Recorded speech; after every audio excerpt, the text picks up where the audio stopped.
This video will guide you through the installation of your new Simplyput removable cleaning caddy. For this project, you will need these tools. First, make sure your package includes all these components.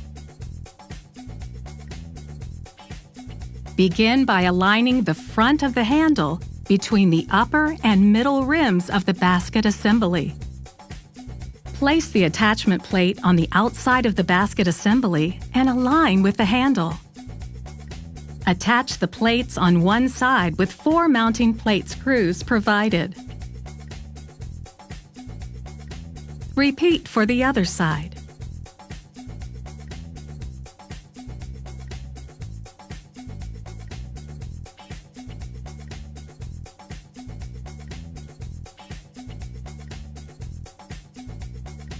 Place the top insert into the handle. Place the sliding system into the cabinet with the rollers facing front. Mark the 4 holes in the frame, then remove it from the cabinet. Next, using a 1/16" drill bit, drill 4 pilot holes on your marks. Mount the sliding system into the cabinet using the 4 mounting screws provided. Place the assembled basket into the slides. Slide and close. Your installation